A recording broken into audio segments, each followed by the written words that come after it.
네, 안녕하십니까. 지금부터 저희 본부 패널 세션 1부에 발표자 패널 시간을 갖도록 하겠습니다. 저희 발표자 패널은 자장은 저희 본부학회 부회장이신 이병준 부회장님께서 진행을 하시겠습니다. 박수로 맞아주시기 바랍니다.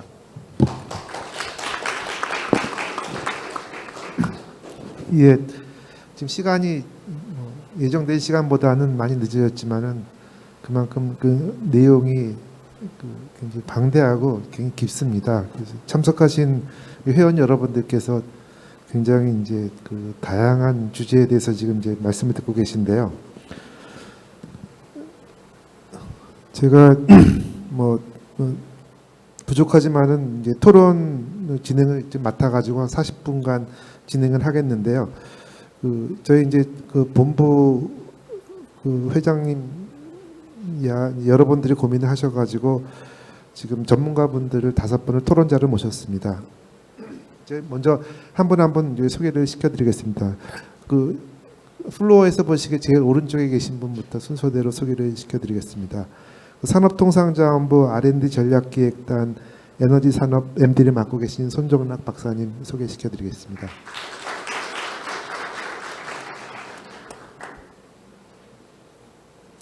지금 문수인 교수님이 들어오시면 나중에 소개를 시켜드리고 두산 에너빌리티의 김재갑 상무님 소개시켜드리겠습니다.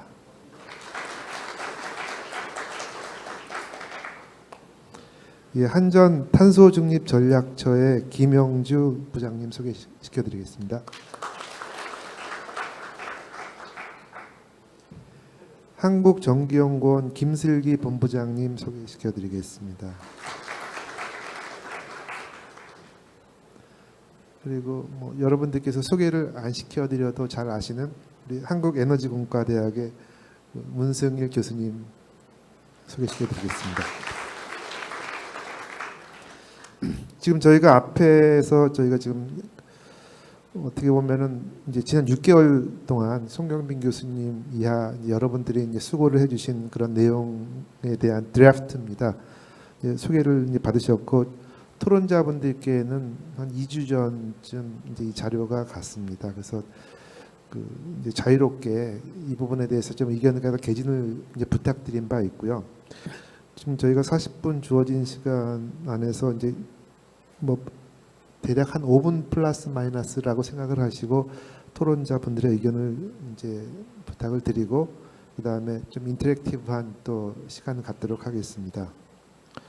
그럼 순서는 이제 조금 전에 소개시켜드린 순서대로 할 텐데 잠깐 이제 토론자분들의 그 백그라운드를 이제 제가 부연 설명을 드리면은 여러분들 이미 잘 아실 겁니다. 손종락 MD께서는 정부 차원의 탄소 중립의 전체 브로드한 스펙트럼을 가지고 지금 이제 일을 하고 계시는 분이라는 걸 잘 알고 계실 거고요.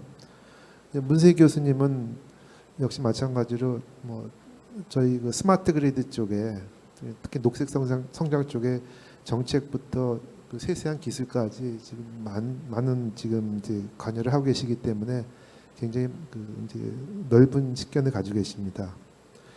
문승희 교수님께서 학계를 또 대표하신다고 또 그런 의미도 있고요. 그 다음에 김재갑 상무님께서는 지금 산업계를 대표하시는 토론자이시긴 한데 지금 수소터빈 분야에 이제 굉장히 많은 이제 활약을 하고 계시는 분이십니다. 그 다음에 한전 김영주 부장님께서는 한전이 탄소 중립 이행 방안에 대한 구체적인 고민을 가장 많이 하는 기관이기도 하기 때문에 거기서 핵심적인 역할을 지금 진행해주고 계십니다. 김슬기 본부장님께서는 전기연구원 차원에서 또 하지만은 본인 이제 개인 연구 분야가 DC 관련된 분야, 그 다음에 마이크로 그리드 관련된 분야에서 좀 굉장히 관심이 깊기 때문에 영국에이면서도 또 개인 자격으로도 이제 토론에 참여를 좀 해주셨습니다. 이렇게 5분이 어떻게 보면은 지금 저희 탄소 중립 백서를 객관적인 입장에서 의견을 주시기에 가장 적합한 구성이 아닌가 이제 그렇게 소개를 시켜드리겠습니다. 예, 지금 탄소 중립 전체적으로 보면은 스펙트럼이 대상 기술의 스펙트럼이 굉장히 넓습니다. 그런데 지금 전기학회 차원에서 탄소 중립을 논할 때는 전기학회가 언급할 수 있는 기술의 스펙트럼은 상대적으로는 좁습니다. 그래서 이러한 지금 차이를 가지고 있어요. 저희가 백서에 이제 우리가 담을 그런 이제 기술, 미래에 좀 테크니컬 피지빌리티가 떨어지는 기술이 아니라 우리가 지금 어떻게 보면 바텀업 기술, 현재 상용화되고 있는 기술부터 시작을 해가지고 미래를 보는 뭔가 손에 쥘 수 있는 기술들을 우리들이 많이 얘기를 하고 있습니다.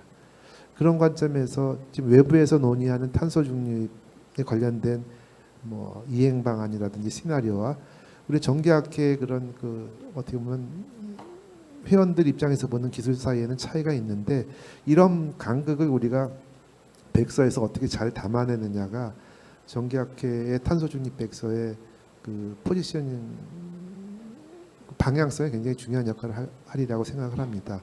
이러한 관점에서 오늘 논의를 진행시켜 드리고요. 먼저 손종락 MD님께서부터 검토하신 의견을 갖다 좀 부탁을 드리겠습니다. 네, 제 발언 시간에만 좀 마스크를 좀 벗도록 하겠습니다. 이런 기회에 참여를 하게 해주셔서 대단히 감사드립니다.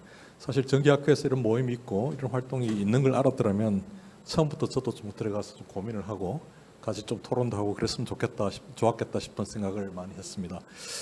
1시간 동안 여러분들 발표하시는 내용들을 제가 꼼꼼히 다 듣고 일단 많이 공부를 했습니다. 이 교수님께서 말씀하신 대로 전기 쪽이 탄소 중립 전체의 어떤 스펙트럼 중에 일부분이라고 말씀하셨는데요. 상당히 겸손하신 표현이시고요. 사실 탄소 중립에서 전력 부분의 어떤 문제가 솔루션 해결이 되지 않으면 탄소 중립은 불가능합니다. 그래서 제가 생각할 때는 전력 계통의 혁신이 탄소 중립의 가장 백본이 되는 부분이기 때문에 이 부분에 어떤 솔루션이 나오지 않으면 사실 탄소 중립은 불가능하다. 그래서 여기서 계시는 분들의 어떤 그런 역할이 앞으로 상당히 중요할 거고 또 앞으로 큰 역할을 해주실 거로 그렇게 믿고 있습니다. 아시겠지만 지난 2020년 10월달에 저희들이 우리나라가 세계 15번째로 탄소 중립을 선언하고 난 다음에 사실은 지난해 상당히 바빴습니다. 여기 우리 박종배 교수님도 계시고 문 교수님도 계시지만은 많은 일들이 일어났고요. 그래서 이제 이 탄소 중립을 일단은 왜 해야 되느냐라는 논리부터 여러 가지 일들이 많았었는데 일단 탄소 중립을 해야 되는 이유는 사실 어떻게 보면 전 세계적으로 이산화탄소 배출량이 한 500억 톤 되고요. 우리나라가 한 720만 톤 정도 되기 때문에 전 세계 배출량이 한 1.7%밖에 되지 않습니다. 그래서 이 배출량이 적기 때문에 우리나라는 탄소 중립에 대해서 그렇게 책임이 없느냐? 일단 절대적인 수치로 보면 그렇겠지만 문제는 이제 탄소 중립이라는 흐름이 이 전세적인 산업의 전환이기 때문에 이게 편성하지 못하면 사실은 우리나라의 어떤 경제 산업적인 파급 효과가 상당히 큽니다.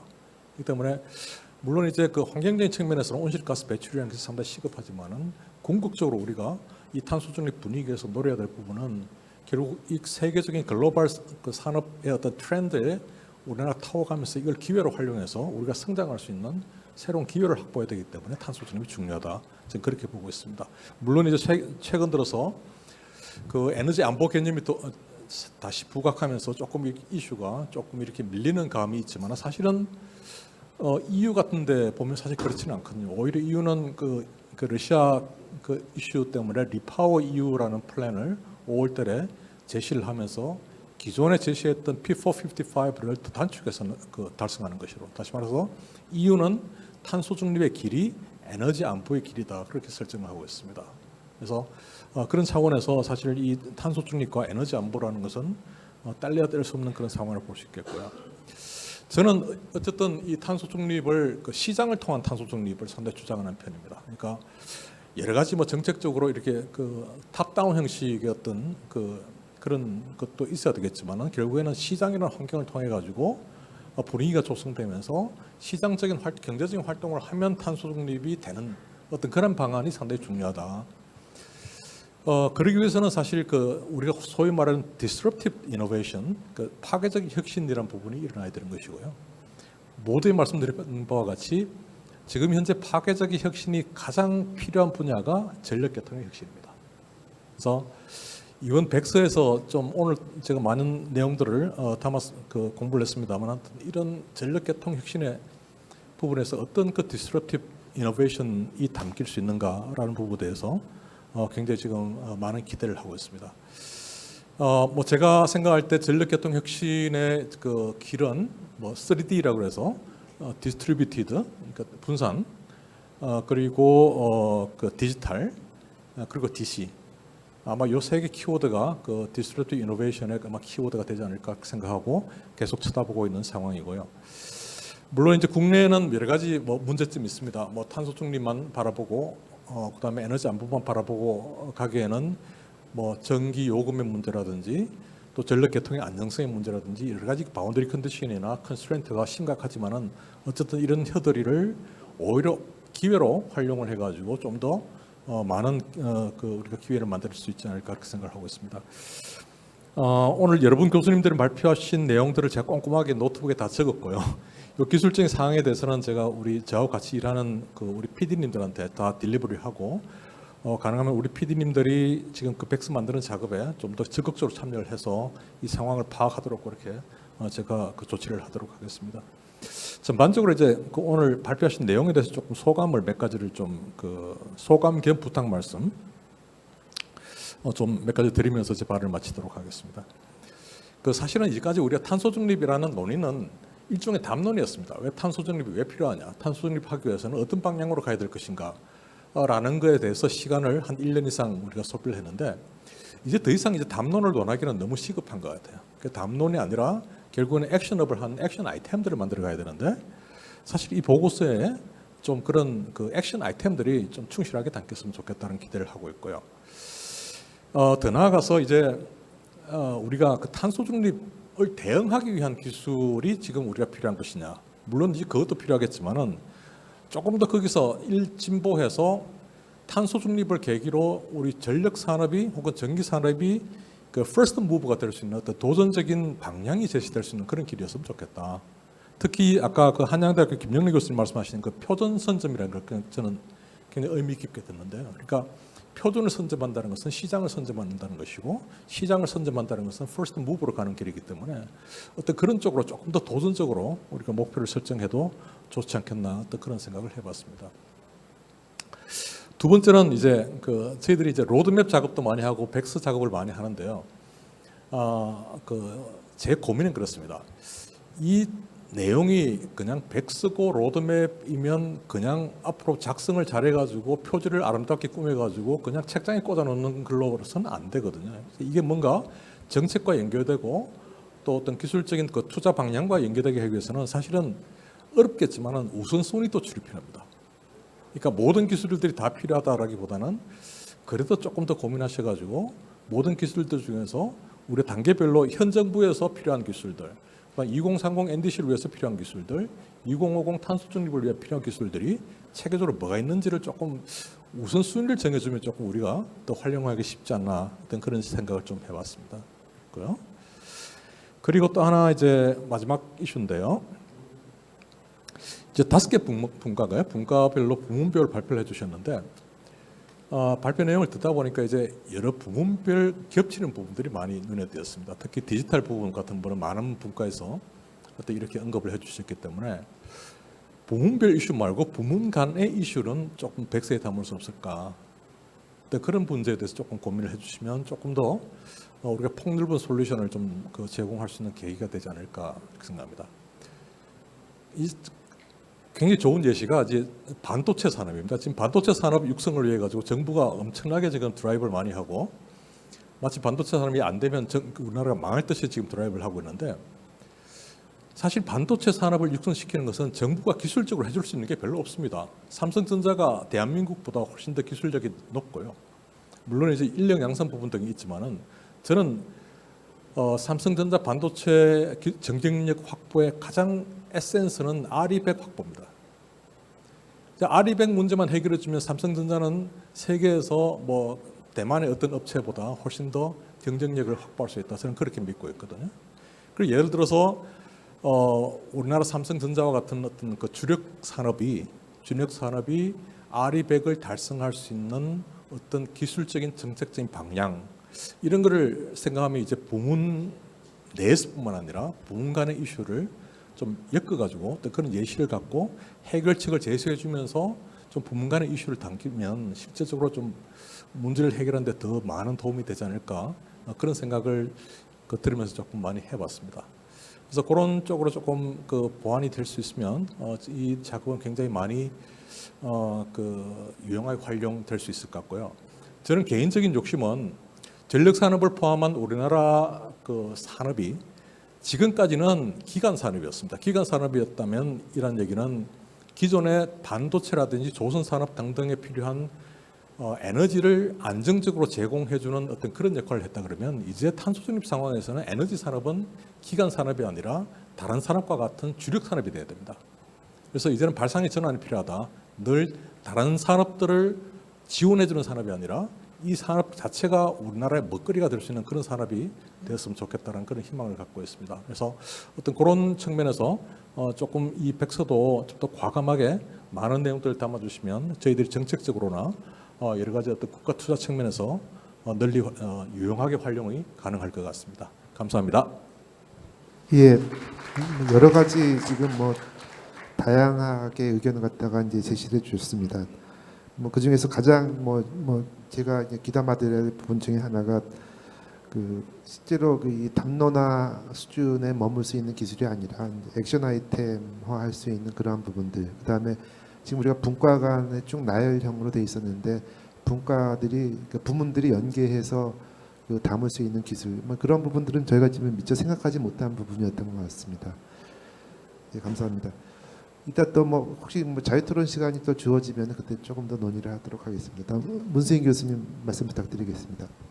예, 이런 백서를 만드는 과정이 얼마나 어려운가는 뭐 저도 너무 잘 알고 또 계신 분들이 다 잘 알 거라 생각합니다.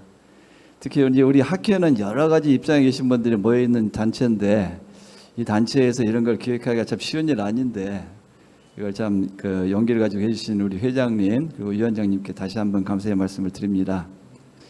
저도 이걸 보면서 그래도 뭐 제 좀 의견이 조금이라도 도움이 됐으면 하는 바람에서 뭐 칭찬을 하는 것보다는 조금 비판적인 관점에서 말씀드리겠습니다. 전반적으로는 제가 크게 동의를 하고요.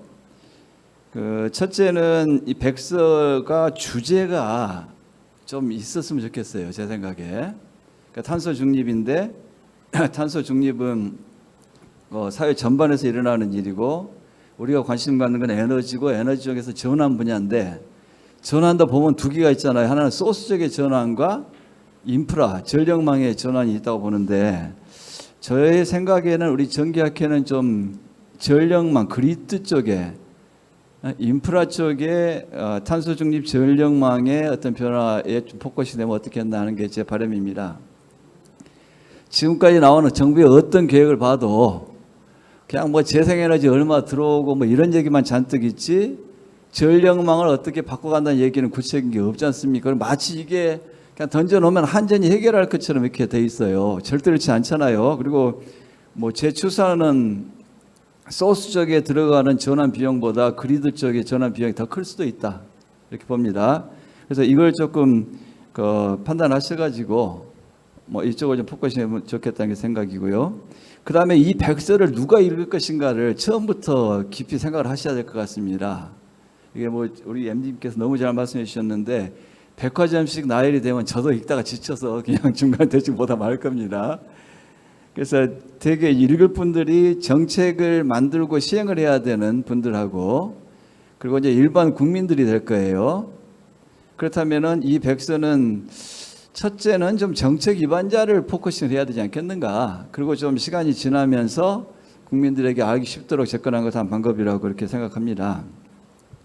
그럼 이제 정책 위반한 분들한테로 가면은 뭐 그분들은 기술 전문가가 아니니까 제일 먼저 무슨 뭐 HV, MVDC 기술 나열은 잘 보려 하지 않을 거예요.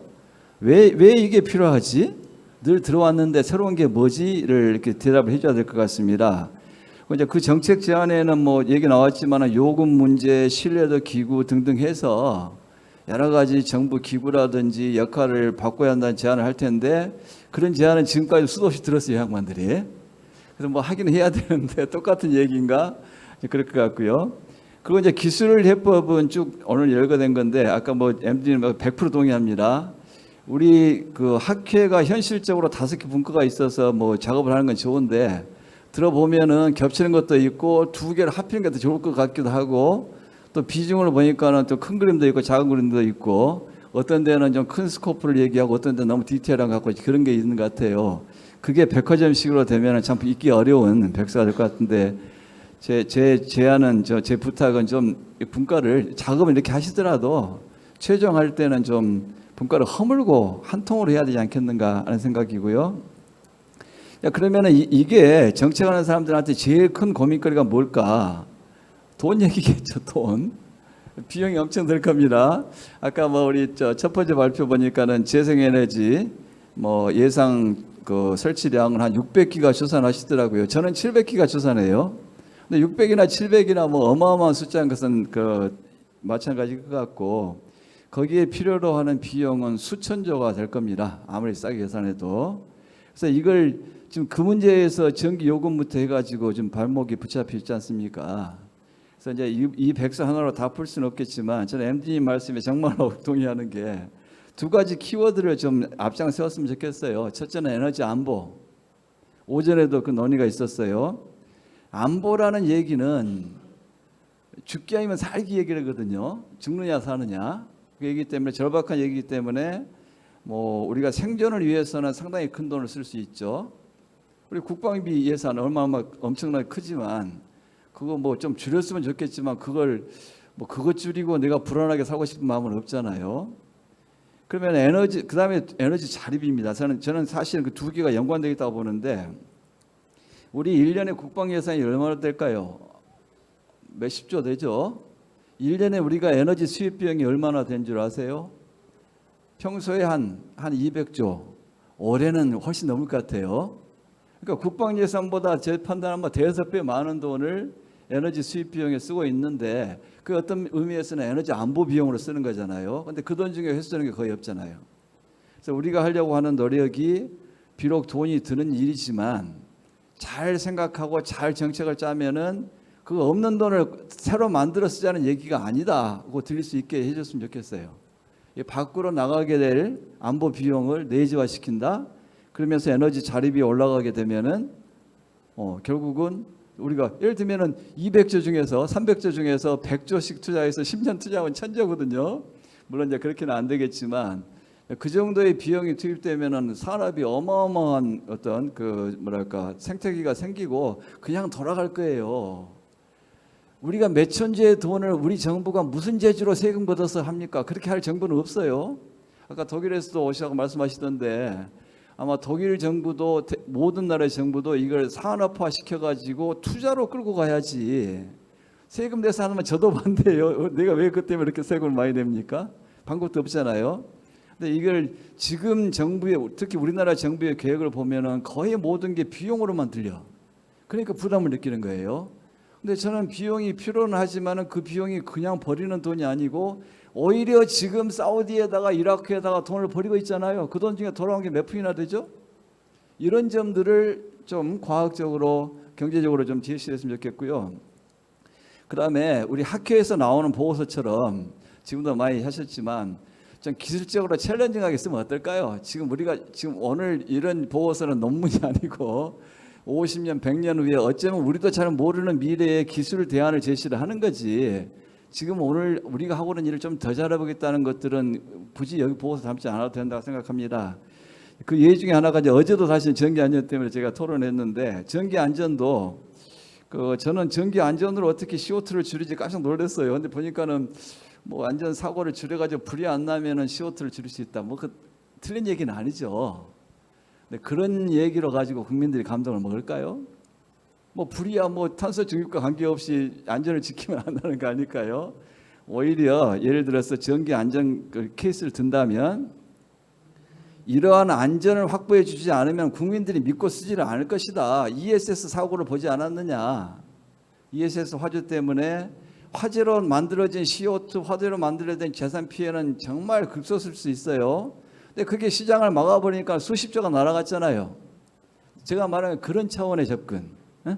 그러니까 뭐 현실적으로 이게 줄어드는 CO2도 물론 있지만 이걸 생결 해제를 함으로써 더 큰 시장에 우리가 한 걸음 빨리 갈 수 있다 이런 걸 좀 해서 국민들이 불안감을 느끼지 않게 하고 시장이 크게 만들어진다는 메시지가 나가야만 산업계가 들어옵니다. 그 뭐 말씀 안 드려서 여러분 동의하시잖아요. 그래서 뭐 다시 한번 제 그 제안을 말씀드리면은 조금 정책 위반하는 사람한테 포커싱을 했으면 좋겠다. 그리고 우리 학회가 뭐 여러 가지 분야를 포함하지만 그래도 좀 인프라 쪽에 전력망 쪽을 누구도 다루지 않으니까 우리가 이쪽에서 빅보이스를 내고 그것을 바꾸려고 하면 어떤 길을 가야 될지를 보여줬으면 좋겠고 에너지 안보, 에너지 자립과 같은 현 정부도 굉장히 관심 갖잖아요. 그 키워드에 우리가 집중을 한다면 기술을 리딩하면서 시장을 만들어가는 그런 좋은 보고서가 되지 않을까 하는 생각입니다. 고맙습니다. 예, 문 교수님 뭐 좋은 말씀 감사합니다. 역시 뭐 MD 그 손종락 MD께서 말씀해주신 부분과 지금 뭐 맥을 같이 하는 부분도 있고, 그다음에 그 탄소 중립 전력망 그리드 전환에 초점을 맞춰달라는 또 그런 이제 부탁의 말씀도 있으셨습니다. 감사합니다. 저희가 그 시간을 갖다 처음에 잡을 때 너무 타이트하게 잡았다는 걸 지금 계속 반성을 하고 있습니다. 다음 순서로 저기 김재갑 상무님 말씀 부탁드리겠습니다. 예. 저는 사실 오늘 점심에 회장님하고 점심을 같이 했는데 그 쓰는 용어가 조금 저희 기계 쪽에 쓰는 거하고 전기 쪽에 쓰는 용어가 조금 다른 거를 느꼈는데 혹시 제가 기계 쪽의 용어를 쓰더라도 이해를 바라겠습니다. 오늘 이렇게 전기학회는 제가 처음 참석해 봤습니다. 유체기계학회는 제가 몇 번 참석을 해봤는데 전기학회는 처음 참석해 봤는데 학생들이 많다는 게 좀 큰 차이가 나는 것 같습니다. 되게 활기차고 복도를 가도 활기차고 생기 넘치고 아주 좋았고요. 오늘 제가 말씀드리고 싶은 바는 사실은 전기학회에서 많은 고민을 하고 계시다는 거, 탄소 중립 실현을 위해서, 그리고 저희 발전 분야에서 그럼 뭘 하고 있는지 잠시 소개를 시켜드리도록 하겠습니다. 특히 그 전력연구원의 센터장님께서 A 부분에서 발표를 하실 때 신재생 발전이 늘어날수록 유연성이 부족하다고 그것에 대한 고민을 많이 하시고 계셨는데 사실은 신재생 발전의 그런 유연성 부족을 그래도 해결할 수 있는 그런 기술적인 성과들이 나오고 있습니다. 저희 쪽에서는 이걸 이제 무탄소 발전원이라고 하는데 암모니아 발전 연소 그리고 수소 연소 기존에 저희가 이제 탄화 수소계의 퓨얼을 가지고 서멀 에너지를 가지고 전기를 생산하는 게 아니고 수소를 가지고 전기를 생산하는 건데 수소 터빈의 국내 기술 개발 현황에 대해서 잠시 설명을 드리겠습니다. 수소 터빈이라고 하면 조금은 생소하실 수는 있는데 사실은 가스 터빈의 일종입니다. 가스 터빈이란 게 많은 분들이 모르고 계시지만 자동차와 같은 내연기관의 일종입니다. 가스 터빈 엔진 내부에서 공기를 압축하고 이 압축된 공기와 통상은 이제 천연가스라는 연료와 잘 혼합을 해서 연소를 시키고 이 연소 시에 생성되는 고온의 가스를 가지고 터빈을 회전시켜서 이제 전기를 생성하게 되는데 수소 터빈이란 거는 별도의 터빈이 아니고 이 가스 터빈의 압축기 터빈은 그대로 사용을 하고 다만 연소기 부분만 천연가스의 메탄의 연소 특성과 수소의 연소 특성은 완전히 다릅니다. 그래서 수소의 연소 특성에 맞는 연소기를 개발해서 기존의 가스 터빈의 연소기하고 교체를 하면 그게 바로 수소 터빈을 개발하는 겁니다. 그래서 국내에서는 저희가 2010년도에 5메가와트 가스 터빈을 개발하고 2019년도에 세계에서 5번째로 H급 270메가와트 가스 터빈을 개발을 했습니다. 그래서 산업부의 국책과제로 현재 2020년부터 저희가 이미 개발 완료한 5메가와트 그리고 270메가와트는 수소 연소기 개발을 진행 중에 있고 동수소 연소기는 저희가 2024년에 개발을 완료할 예정입니다. 그리고 이와 아울러서 저희 국내 가스터빈 산학위원회에서는 90메가와트급하고 그리고 최고 성능의 380메가와트급의 수소 100% 전소 연소기를 27년을 목표로 개발하고 있습니다. 이게 사실은 정말로 도전적인 목표이고 아까 손 MD께서 말씀하셨지만 저희가 퍼스트 무브형으로 가려고 하는 게 저희 경쟁하는 미국이나 독일이나 일본의 경쟁사들은 2030년에 발전용 대형 가스터빈의 수소 100% 전소를 개발을 목표로 하고 있습니다. 그런데 저희 산학연에서는 그보다 3년 당겨가지고 2027년을 목표로 한 게 저희 가스터빈 분야에서 지금 워낙 출발이 늦어서 저희 경쟁국을 따라잡는데 많은 시간이 걸렸는데 수소 터빈에서는 저희가 한번 역전을 해보겠다는 그런 도전을 지금 하고 있습니다. 열심히 하고 있고 개발을 진행하고 있고 현재 한국기계연구원과 수소 시험을 잘 진행을 하고 있습니다.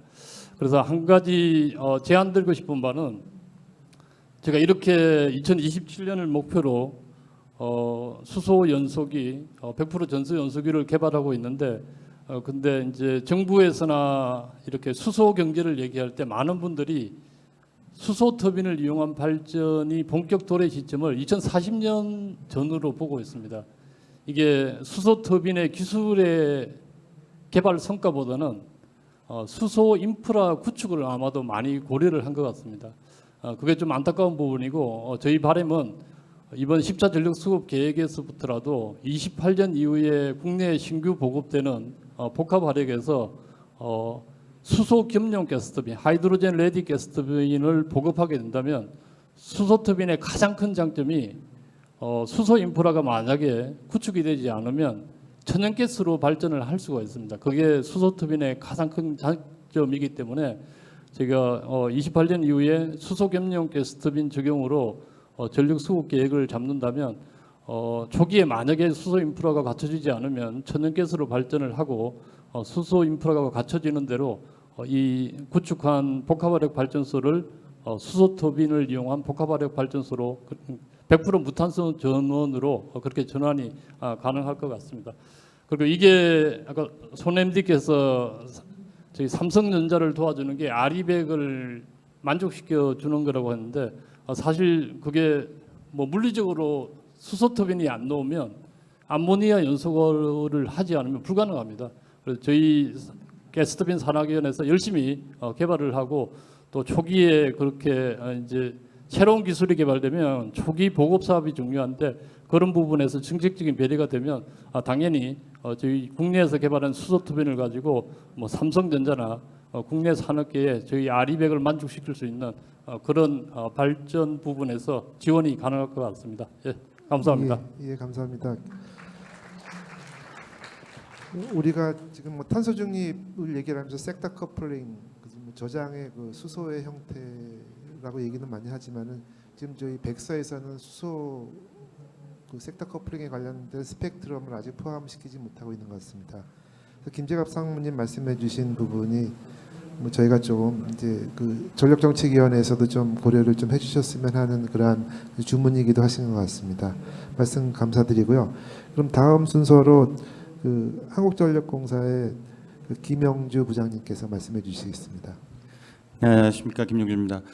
먼저 이제 앞서서 이제 두 가지 분류를 해주셨는데 이제 에너지 소스냐, 에너지 그리드냐 이제 그 말씀했는데 아무래도 저는 그리드 쪽이 아니라 이제 소스 쪽에 워낙 이제 있었고요. 그래서 조금 다른 견해를 이제 말씀을 드릴 수밖에 없는 것 같습니다. 그래서 이게 뭐 다르다는 거지 뭐 틀리다는 얘기는 아닙니다. 그래서 전체적으로 저희가 지금 고민하고 있었던 거는 이제 전환 부분에서의 전환을 위해서 뭘 해야 될지를 이제 고민을 많이 해봤고요. 그리고 이제 오늘 이제 특히 이제 여기가 전기학회다 보니까 되게 저도 이제 고민스러웠습니다. 와서 무슨 말씀을 드려야 될지. 그리고 발표 자료를 쭉 봐도 그렇게 크게 저하고 연관된 게 별로 없었던 것 같은데 또 고민을 해보니까 전기하고 관련된 게 무엇이 있을까를 생각을 해봤습니다. 그리고 이제 그 관점의 시작은 아시다시피 소스텀에서 발전소가 있는데 발전소가 지금 대부분 이제 파설 피울에서 나오는 것들은 대부분 이제 디커미셔닝이라는 이제 그런 걸 갖고 있는데 그럼 그게 어떻게 자초화되지 않고 쓸 수 있으면서 그리고 또 그리드하고 어떻게 또 자유롭게 이렇게 연계가 될까를 좀 고민을 많이 하고 있었습니다. 그래서 일단은 제일 처음에 이제 자초 자산을 최소화하는 방법으로 해서 이제 디커미셔닝 하는 거에서 해야 될 일들이, 그러면 그리드에 도움이 될 게 뭐가 있을까? 그러니까 에너지 저장 장치를 우리는 계속 이제 배터리만 생각하고 있지만 사실은 그거보다 더 훨씬 많은, 그러니까 물리적인 저장 그리고 대용량 장주기 저장이 상당히 많이 있습니다. 그래서 발전 설비 소스텀을 이제 그리드 텀으로 옮겨가는 방법 중에 하나가 또 이제 그런 장주기 대용량 저장, 그래서 물리적인 저장을 얘기할 수 있습니다. 그래서 뭐 실제 이제 발전소에 갖고 있는 뭐 보일러 설비를 띄어내고 거기다가 이제 열저장 매체를 둔 다음에 그 열저장 매체로부터 스팀을 생산하고, 그게 기존에 있는 스팀 터빈과 그리고 그 스팀 터빈에 연결된 제너레이터를 통해서 할 수 있는, 그래서 아까 여러분들이 고민하고 계셨던 뭐 관성력을 제고한다든지 그다음에 이런 부분들에서도 충분히 활용할 수 있는, 자초 자산을 할 수 있는 그렇게 저장 설비로도 쓸 수 있고요. 그다음에 이제 지금 전기 쪽에서 이제 많이 고민들을 하고 계시는, 그리고 또 섹터 컴플링으로 많이 말씀들을 하고 계신 이제 P2X 부분에서 이제 수소 전해 부분 이런 것들도 지금 상당히 많이 하고 있는데, 근데 지금 앞에서 이제 김재갑 상무님께서 이제 뭐 수소 터빈도 말씀해 주시고 했는데, 저 역시도 지금 수소나 암모니아 관련해 가지고 정보하고 있는 일을 계속 같이 하고 있는데, 그래서 아시다시피 우리나라에서는 안타깝게도 전체적으로 수소나 암모니아 연료를 할 수 있는 게 국내 자금률이 한 20%, 50년까지 한 20% 정도를 보는 것 같습니다. 그런데 80%가 해외에서 도입돼야 될 것 같고요. 그래서 이제 여러 가지 문제점이 있지만 그래도 우리나라에서 그리드의 안정에 도움을 쓸 수 있는 그런 P2X에서 이제 가스를 만드는, 그 수소를 만드는 수전의 부분도 같이 하면 또 소스텀과 그리드 텀이 조금 뭉쳐질 수 있는 그런 것이 되지 않을까라는 생각을 해봤고요. 그다음에 뒤쪽에 지금 발표해 주신 거 보면 디지털라이제이션 쪽에서도 이제 많은 그런 얘기들이 있으셨는데, 사실 이 소스텀에서도 이거를 많이 하고 있습니다. 그래서 IDPP라고 해서 인텔리전트 디지털 파워 플랜트라는 거를 하고 있는데, 아마 개념은 아마 상당히 유사할 걸로 알고 있습니다. 그래서 뭐 큰 데이터를 대용량으로 저장하고 가공해서 쓸 수 있는 걸 하고, 며칠 전에 저희가 IDP 개소식을 한번 했는데, 사실은 이제 예전에 이제 건보원에서 했던 것 같이 뭐 데이터 안심센터와 같이 해서 이제 발전소에서 나오는 모든 데이터를 모으고 그걸 정제해서 그 이제 외부에서 이제 디벨로퍼들이 들어와서 그 데이터를 활용해서 뭐 할 수 있는, 그러니까 지금 제가 이 말씀을 드리는 거는 지금 할 수 있는 데이터 센터 개념보다는 이제 약간 어떻게 보면은 마켓플레이스를 같이 열어주는, 그러니까 플랫폼을 이용한 마켓플레이스를 같이 열어서 그게 여기 계시는 일부 사람들만 쓸 수 있는 그런, 그리고 또 참여할 수 있는 공간이 아니라 일반인들도 이제 들어와서 할 수 있는 그런, 디지털라이제이션에서 가장 중요한 게 이제 플레이어들 중에서 뭐 스폰서도 있을 거고 그다음에 디벨로퍼도 있어야 되고 그냥 컨슈머도 있어야 되는데, 그런 형태의 디지털 플랫폼 비즈니스 형태의 어떤 디지털라이제이션을 하는 게 더 빠르게 그리고 또 효과적으로 할 수 있는, 그러니까 쉽게 얘기해서 우리가 핸드폰에다 앱을 올리는 사람들이 하듯이, 그래서 그런 어떤 플랫폼 사업에 대한 구상이 같이 됐으면 어떨까 싶다는 그런 생각을 하고 있습니다. 그래서 전체적으로 저희는 이제 앞으로도 그럴 거고, 이제 뭐 저희 한전에 뭐 이쪽 학계에 많은 분들이 계신데, 그래서 소스텀 쪽과 이 그리드 텀 쪽에서의 어떤 그런 연계 방안을 이제 조금 더 생각해봐야 되겠다라는 그런 좋은 기회가 됐던 것 같습니다. 감사합니다. 예, 김영재 부장님 말씀 감사합니다. 지금 말씀해주신 그 디지털라이제이션, 그 특히 IDPP라든지 뭐 데이터 안심센터 말씀해주신 부분은 우리 그 김 교수님 D 부분에서 이제 관심을 가지시는 제어 부분에서 관심을 가지는 부분하고 좀 접점이 생기는 그러한 그 제언이신 것 같습니다. 이런 부분이 좀 더 구체화돼 가지고 좀 백서에 좀 담길 수 있으면 더 바람직할 것 같습니다. 다음 김세기 본부장님. 네, 뭐 다 앞에 말씀하신 부분들을 마지막에 하다 보니까 또 요약 정리하는 역할이 된 것 같은 생각도 좀 들긴 하는데요. 저는 결국 아까 말씀하신 것처럼 결국 유통망 전환이 제일 중요하다라는 입장에 동의를 하고요. 제가 유통망이라는 표현을 쓰는 건 이제 더 이상 전력망에 국한될 것이 아니라 에너지 유통망 전체를 전력망 하는 사람들이 설계를 해야 된다는 의미를 말씀드리고 싶습니다. 그래서 우리가 앞으로 제일 중요한 것은 앞으로의 전력망 에너지 부분과 연계한 유통망을 어떻게 디자인할 건가, 그 디자인에 대한 끊임없는 시도가 이루어져야 되고, 그 디자인이면은 관리나 계획 측면, 기술적인 측면뿐만이 아니라 그걸 실현하게 하는 정책, 요금, 제도, 시장에 대한 디자인이 다 들어가야 되는 겁니다. 그거를 전기학회에서 전개하는 분들이 이제 시작을 해야 될 때가 됐다는 것이고요. 그걸 원하고 있는 것들이 지금 국가 계획들이 분산에너지 활성화 추진 계획, 수소 이용제 계획, 신재생 에너지 계획, 기능형 전력화 계획 모든 게 지금 계획들이 나와 있는데 그것만 피해서 나와 있어요. 결국 그거를 해주지 않으면 이건 시행이 안 되거든요. 근데 그거를 전개하는 사람들이 해야 된다라고 저는 말씀드리고 싶고 백서의 시작점을 담아야 된다 이렇게 말씀드리고 싶습니다. 그래서 주로 이번 학회도 기간만 고도화하는 측면의 얘기들이 많았어요. 주로 운영 관리하는 쪽이 많았었는데 분산화 쪽이라든지 부문 간 연계하는 쪽에 대한 앞으로 미래를 디자인하는 쪽에 대한 얘기는 사실 좀 두려워하는 것 같습니다. 생각은 갖고 있는데 그걸 드러내기를 두려워하는 것 같아요. 공격받기 쉬우니까요. 근데 이제는 그거를 두려워할 때가 벗을 때가 된 것 같고요. 저희도 이제 출연의 입장에서 그런 걸 좀 공격적으로 하겠다 이렇게 말씀을 드리겠습니다. 그리고 그런 관점에서 이제 직류 기술이나 뭐 이런 것들이 있는데 아까 예타 사업 얘기도 나왔고 직류 배전도 나왔습니다만은 굉장히 좀 파괴적인 요소가 큽니다. 기존의 HVDC나 LVDC의 효율적인 측면이라든지 어떤 하나의 특정 문제를 해결하는 해결사의 느낌보다는 아예 그 배전 망 체계를 변화시키는 기술이라고 보기 때문에 좀 도전적으로 들어가야 되겠다 하고 이번에 예타 사업을 되게 반기는 그런 상황입니다. 잘 됐으면 하고요. 그 다음에 섹터 커플링 관점에서 특히 전력과 가스 부분 아까 수소 터빈도 말씀해 주시고 여러 얘기가 있으셨는데 사실은 우리만 준비 안 돼 있지 다른 곳은 다 준비돼 있다고 저는 생각합니다. 가스공사도 2030년까지 200만 톤을 하겠다, 2,300만 톤 가져오겠다, 생산기지 7개 늘리겠다, 짐이 계획들이 다 서 있어요.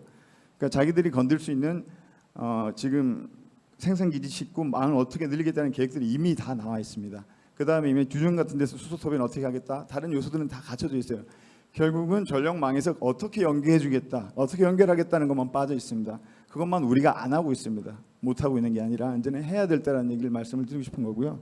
그래서 그런 얘기들을 좀 담아서 구체적으로 백서를 해 나가는 과정 중에서 조금씩 계속 가다듬어 갔으면 좋겠다는 게 제 생각입니다. 이상입니다. 예, 김수기 본부장님 말씀 감사합니다. 에너지 유통망이라는 말씀을 하시고 지금 다른 에너지 자원들이 이제는 통합할 수 있는 그런 에너지 유통망을 그 전 전력 분야 전기학회에서 생각을 해봐야 되는 거 아닌가 하는 또 커다란 화두 수준의 문제를 좀 던지신 것 같습니다. 예, 하여튼 말씀 감사드리고요. 지금 저희가 56분이고 한 4분 정도를 아주 알차게 잘 쓸 수 있는 시간이 4분 정도 남은 것 같습니다. 제가 제안을 드리면은 지금 그 백서 TF 팀에서 송경비 위원장님과 TF 팀원들이 계시는데 혹시 지금 이제 의견들을 지금 많이 토론자들께서 말씀해 주셨거든요. 그것에 대한 아주 좀 어떻게 보면 피드백 코멘트 정도를 좀 받으면 어떨까 하는데 어느 분이 좀 말씀해 주실 분이 계십니까?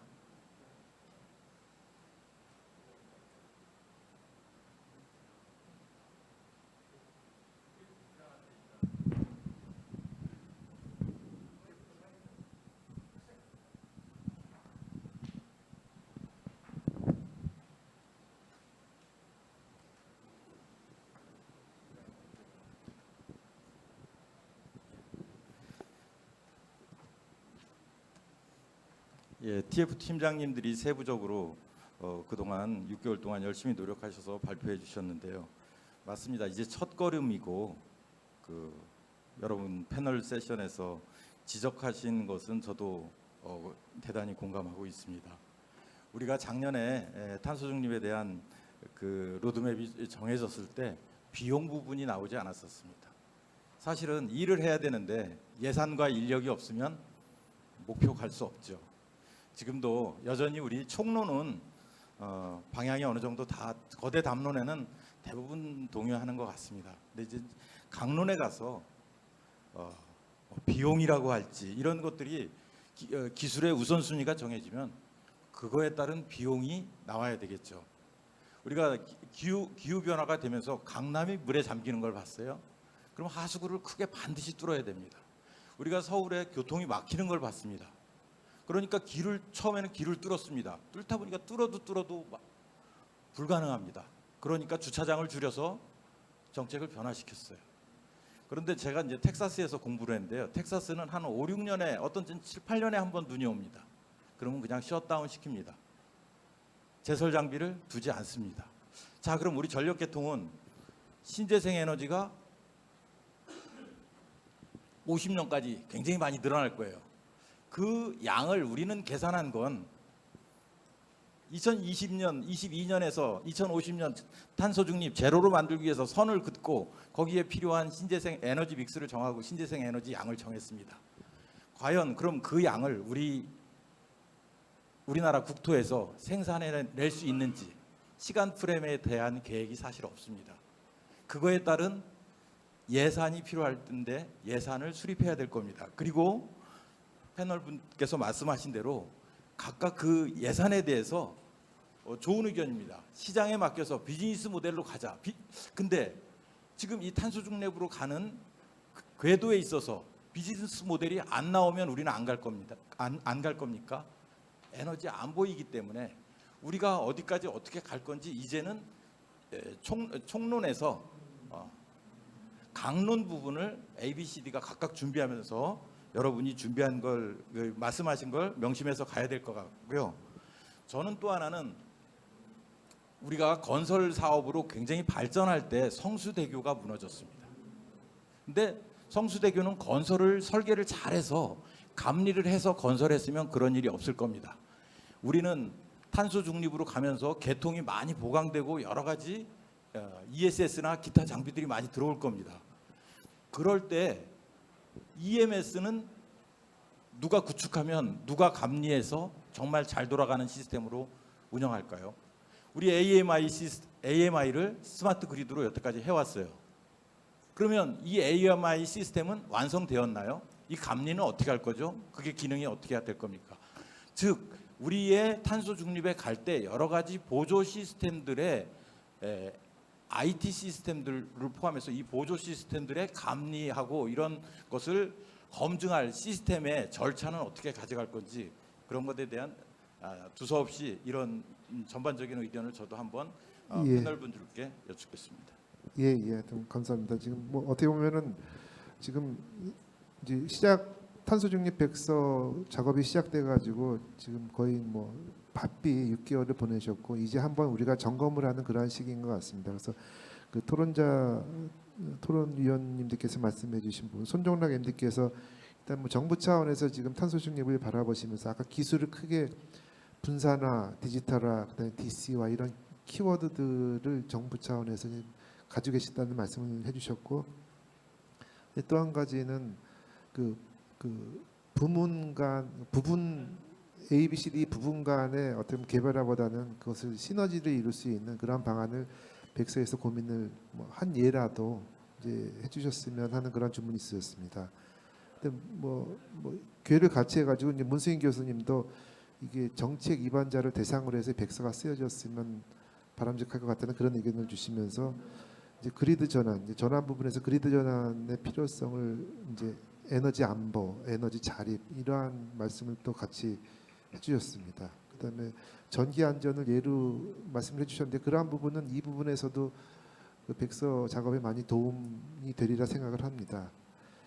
그다음에 그 김재갑 상무님께서 그 수소 이제 터빈 관련된 부분을 말씀을 해주셨는데 지금 저도 깜짝 놀랐는데 그 이제 뭐 예상하는 그 도입 시기를 굉장히 이제 앞당겨서 이렇게 자신 있게 말씀을 해주신 부분, 2040년 예상을 2027년도로 당길 수 있다 그런 말씀을 해주셨고, 혹시 여기 뭐 전력수급 기본계획 관여하시는 분들은 좀 참고를 해주셨으면 하고요.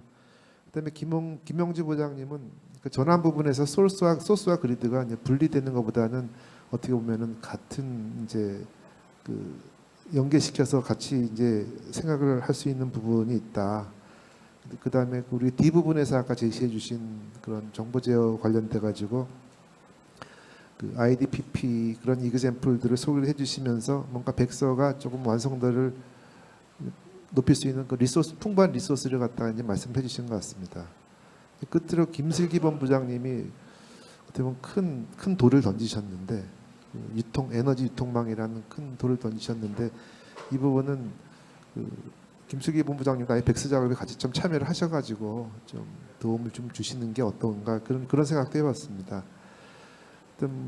지금 저희가 한정된 시간 안에 좀 뭐 이렇게나마 좀 이제 토론자분들의 검토 의견을 갖다가 이제 들어보는 것으로서 일단은 좀 소기의 목적을 다뤘다고 생각을 합니다.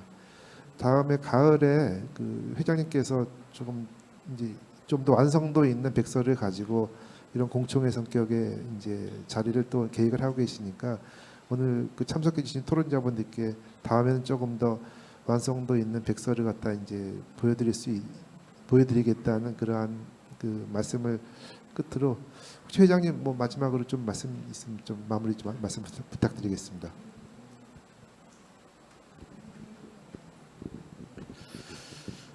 네, 저희 대한전기학회의 탄소 중립과 관련된 전기산업 발전 방향, 그 다음에 백서 발간 관련해서 오늘 전문가분들을 모시고 패널 토론을 해서 좋은 저희가 의견을 들었습니다.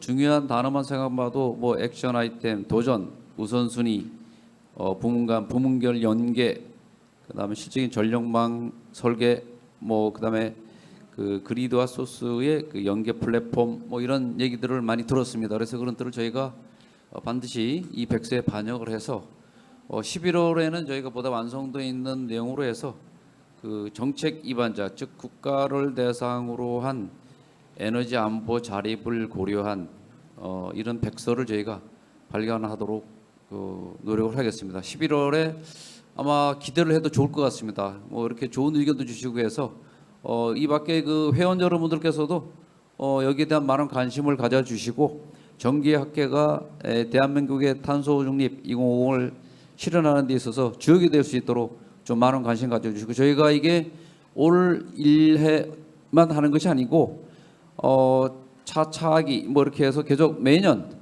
이거를 진행하기로 돼 있고 오늘 이 탄소 중립을 위해서 산업체에서 후원금을 사실 주셨습니다. 그래서 그 후원금으로 좀 진행이 나오고 있는 거기 때문에 이 자료는 산업체 쪽에서도 저희가 의견 수렴하면서 배포를 할 예정입니다. 오늘 패널분들 감사드리고요. 그 다음에 여기 청중들 많이 참석해 주셔서 감사합니다.